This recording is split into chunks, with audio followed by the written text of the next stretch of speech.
Cutting stamp duty is one of the many headlines in the mini-budget. Let's talk about that now. It's a tax that affects people buying property in this case, England and Northern Ireland.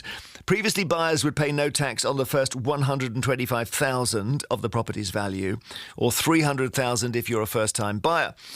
The government has now raised the minimum threshold to $250,000, and if you're a first-time buyer, it starts at $425,000. And this is how the Chancellor, Mr. Kwarteng, announced it in the Commons. In the current system, there is no stamp duty to pay on the first £125,000 of a property's value.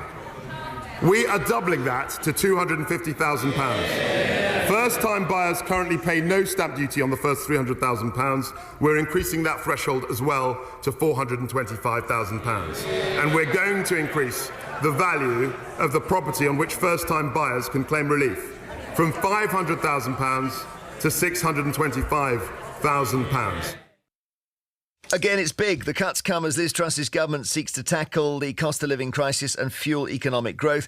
The idea is that cutting stamp duty will help first-time buyers get on the property ladder and make it easier for homeowners to move house.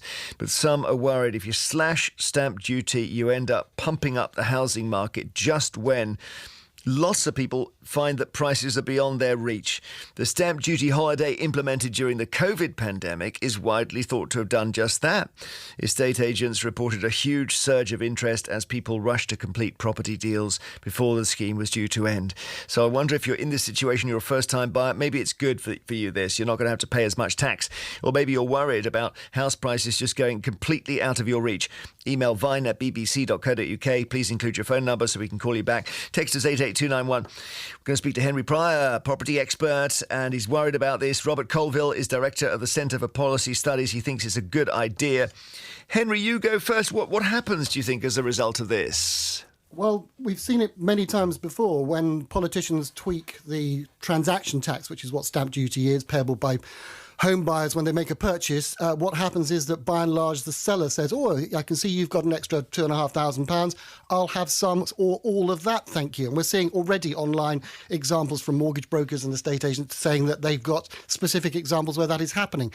I'm all right, Jack. I'm a huge beneficiary of what the Chancellor stood up this morning and talked about. I'm going to be probably the thick end of £10,000 a year better off as a result of the changes to income tax. I'm going to be £2,500 better off if I bought a property. Win, win, win, win, win. But if you've got a social conscience, if you're trying to level up by bringing everybody together, if you're trying to pay for the bills that are outstanding for this country, you've got to ask yourself some serious questions. The housing market house prices are going to be buoyed up by this. They'll obviously be dragged down as a result of the Bank of England's announcement yesterday on mortgage rates. It's not going to help first-time buyers.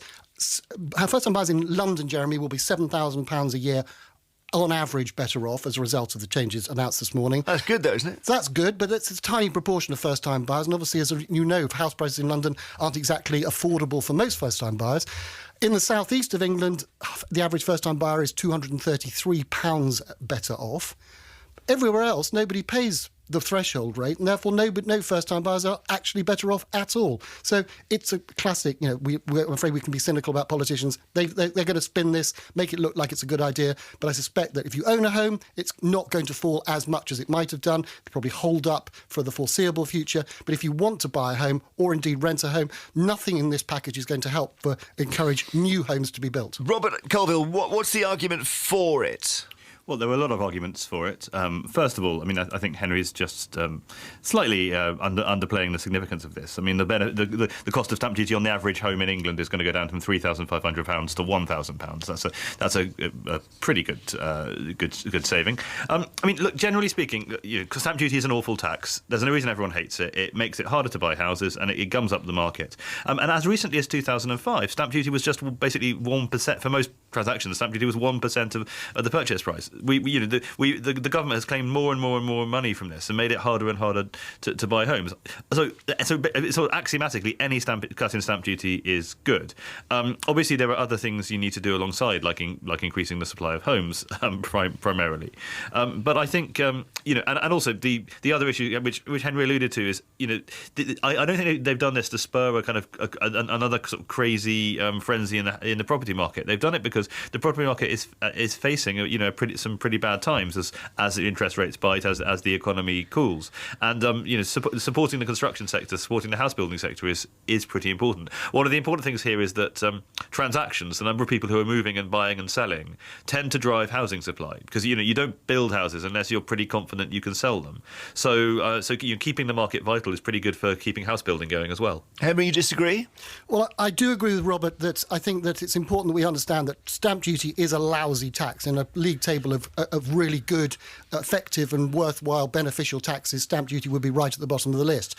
But the Treasury's told us this morning that they're expecting 29,000 more transactions every year as a result of this. Do you think they might make more money as a result of cutting the tax? Might the Treasury make more money? I don't expect the Treasury to make more money. I expect this to cost them money at a time when I think we're when we need to see more funds being raised to pay for the cost of living crisis and the other initiatives that the government is coming forward to try and assuage that. And you think that, so a classic, and not a first-time buyer, but somebody who would like, let's say they're in their 20s, they haven't got a property, they do that thing of thinking, I'm never going to own a house, which is a classic situation, and you think this will see the property market drifting away from them, do you? It's going to drift away even further. The average house today is 15.5% more expensive than it was 12 months ago. That's £50,000 in round figures. So when we're not even going to get close to, not going to touch the edge. Robert is, and those who think as Robert does, is absolutely right. We should be changing and amending the way that we tax transactions, possibly looking at taxing the uplift and the increased value in a property when house prices do rise. But that's for another day. This is going to, I'm afraid, keep house prices out of reach for those who are trying to afford to buy a house, and it isn't going to do anything to help encourage new homes to be built. Robert, where I guess your argument falters is when the person selling the property thinks, right, the buyer is spending $2,000 less on stamp duty, so as Henry says, I'm going to add $2,000 to the cost of the house.